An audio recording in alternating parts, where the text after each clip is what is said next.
Hi, I'm Cathy Zoi, CEO of the Alliance for Climate Protection. So we're here at the panel today talking about what kind of solutions you want to hear about energy and new energy solutions in the future, and the Alliance has outlined some really specific goals. What would you like to see from the next administration and the next Congress on these issues? Well, we're campaigning on an initiative to Repower America, and that's 100% clean electricity within 10 years. And underneath that, there are several pillars. So essentially, it's a very simple equation. If you take energy efficiency, and you add to it clean electricity generation and have a modernized super smart grid, you get 100% clean power and you get the infrastructure needed to have clean plug-in cars. We'd like to get all that done in the next 10 years. To get it done, it's going to be a combination of different kinds of policy instruments. I mean, the good thing about it is that when you do this for climate, you also help the economy by creating jobs, and you improve our national security because we rely less on imported fuels. And so we're looking at, I guess, there are three buckets of government actions that could happen. First of all is the economic stimulus stuff, which is direct investment that we make in whether we bail out a failing industry like the auto industry, but we link it specifically to a transformation to clean and green. Whether it's R&D money, that's again a direct investment. The second bucket of activities are sector-specific regulations and laws. So, for example, on that one, a renewable portfolio standard, an efficiency, a national efficiency target. Those are all sector-specific things that, again, push the clean green agenda, but they can happen pretty quickly because they're pretty well debated. The Congress has considered those in the past. They're well understood by the new administration. The third bucket of activities, and again, these all have to happen at the same time. There's got to be a bit of multitasking because the task at hand is large. The third bucket is, of course, an economy-wide carbon cap. And that's where we're going to get structural change over the long term. I mean, fundamentally, what we want to do is reorient this economy so that the private sector knows that if they invest in clean and green technologies, that it's a safe investment. And right now, it's highly speculative. You just don't know that. So by putting in place economic stimulus packages that get things going right away, sector-specific initiatives on renewables and efficiency and the grid and a carbon cap that's economy-wide, we will, within 10 years, have an absolutely stellar clean green economy. So one of the interesting things on this panel today is you had labor groups, you had industry groups, you had green groups, you had, people from the wind and solar industries, people from traditional fossil fuel industries. I mean, it was kind of a lot of the similar general message that we heard today. I mean, what's it mean to have all these people, at least, if not on the same page, at least in the same book this time around? Well, everybody's very polite. And I think the good news is, I suppose, that there is a lot of agreement.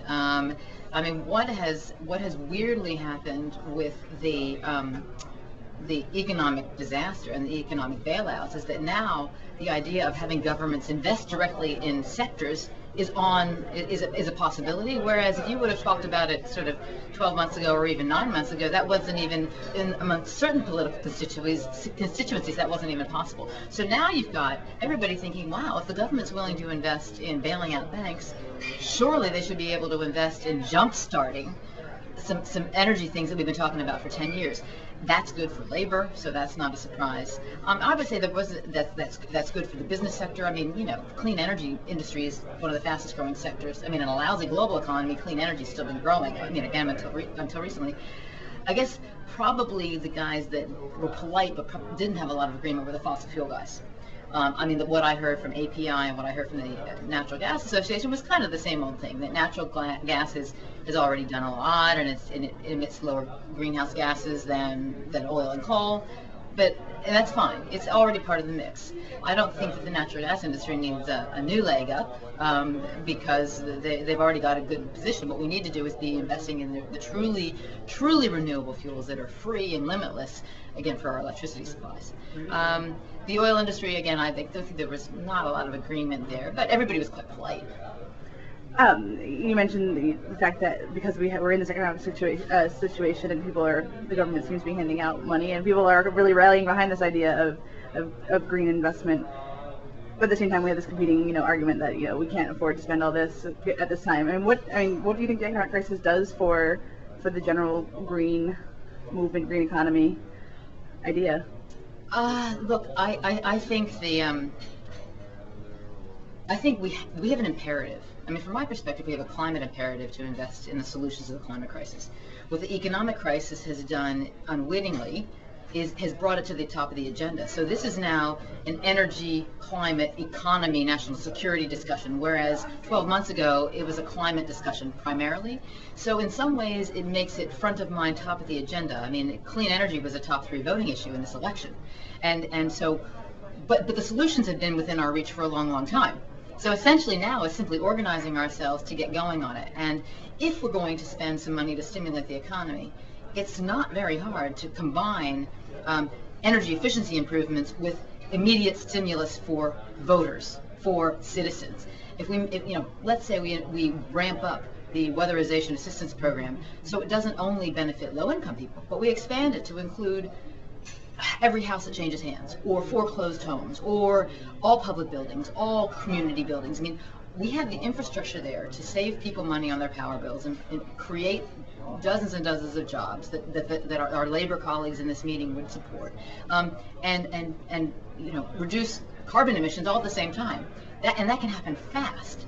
Similarly, we can make the investment structure for renewable energy. We've already got a big wind industry and a big solar industry that's growing fast. All that needs to be done is ramped up more quickly. The private investment capital will follow if there's a guarantee that it's not a risky investment.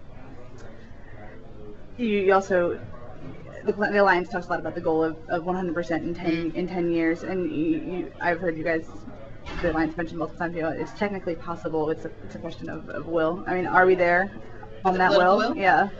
I don't know. That's what we have to talk about. And the reason the Alliance is campaigning is that we may or may not have the political will unless if the public doesn't make it a priority. I mean, we have nearly 2 million members now.